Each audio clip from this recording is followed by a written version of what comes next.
Sampaikan bahwa siang ini Komisi Yudisial telah menerima tim koalisi untuk pemilu bersih, di mana teman-teman dari tim koalisi tersebut telah menyampaikan laporan masyarakat terhadap kasus putusan PN Jakarta Pusat yang hari ini kita semua sedang memperdebatkan tentang penundaan pemilu, di mana kasus tersebut sesungguhnya adalah gugatan perdata. Itu yang kami sampaikan pertama. Yang kedua, tentunya sesuai tusi dari Komisi Yudisial, kita akan menindaklanjuti laporan tersebut dengan berbagai metode, berbagai cara untuk mendalami kasus tersebut.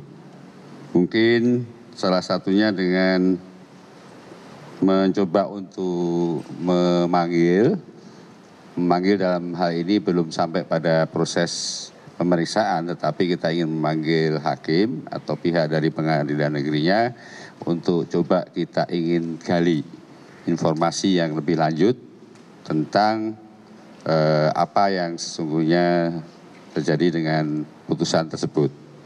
Yang selanjutnya bahwa KY tidak berwenang pada atau tidak berwenang untuk memeriksa pada putusannya, maka KY akan terus mengawasi proses upaya hukum, ya, baik banding maupun kasasi. Kita akan kawal terus kasus tersebut karena kita anggap hal ini cukup menjadi persoalan yang besar. Beberapa hal secara konstitusional maupun secara perundang-undangan ini telah menjadi perdebatan. Dan oleh karena itu kita Komisi Yudisial juga minta dukungan dari masyarakat tentunya mengenai informasi dari teman-teman media, teman-teman LSM, teman-teman akademisi maupun masyarakat secara umum. Apabila mendapatkan informasi yang lebih bisa disampaikan ke Komisi Yudisial agar kami bisa bekerja dengan lebih cepat dan lebih optimal. Itu saja sementara yang bisa saya sampaikan secara kelembagaan. Selanjutnya monggo Pak Joko. Terima kasih Pak Ketua. Assalamualaikum warahmatullahi wabarakatuh. Selamat siang dan salam sejahtera bagi kita semuanya. Mungkin saya perkenalkan ya, saya selaku Ketua Bidang Pengawasan Hakim dan Investigasi ya.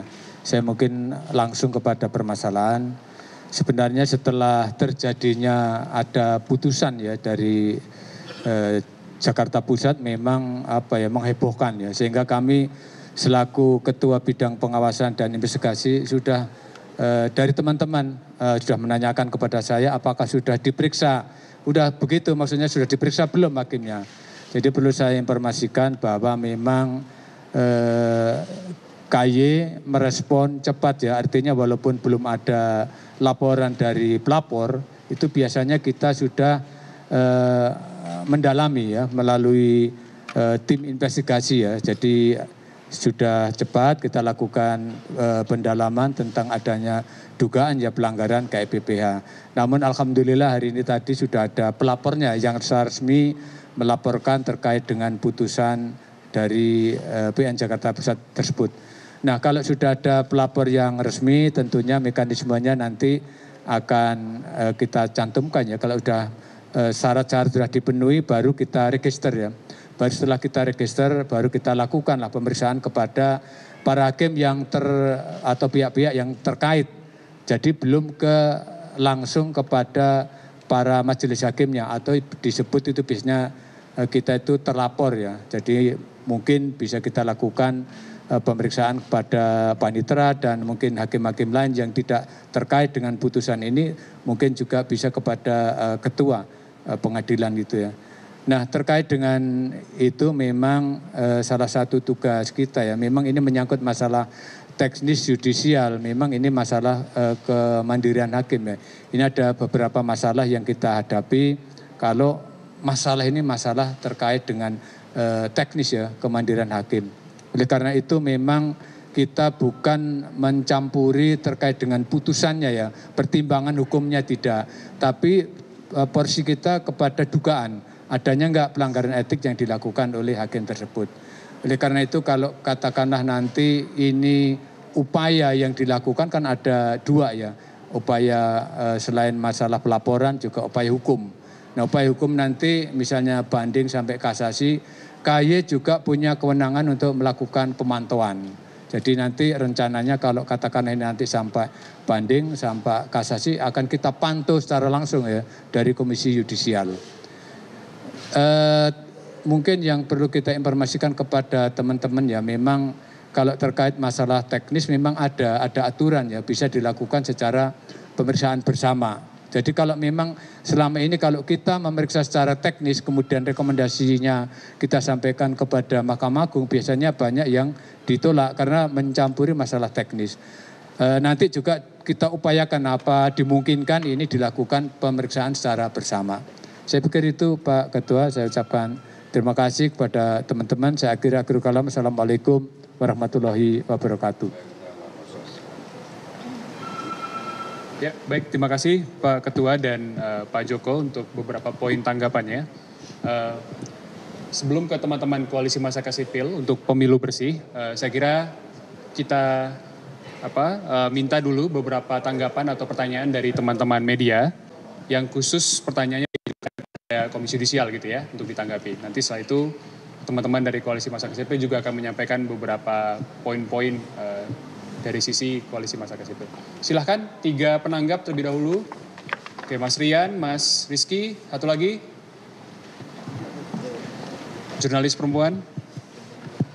Ya, silakan Mbak. Oke, dari Mas Rian dulu ya, silakan. Selamat siang Pak Ketua, Pak dan teman-teman Koalisi Masyarakat Sipil. Saya Rian dari CNN Indonesia mau bertanya.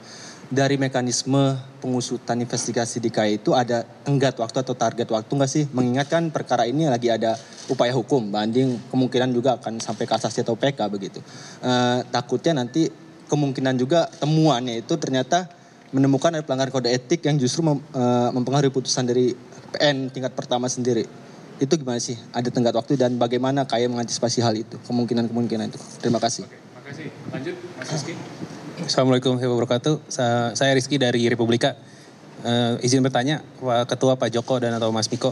Pertama, ini kalau dari merujuk Perkaya nomor 2 tahun 2015 untuk laporan masyarakat ini sendiri bisa nggak sih dapat prioritas itu? Kan di aturan itu kan ada ya, kalau nggak salah pleno prioritas atau apa gitu supaya ini lebih cepat gitu karena kan ditunggu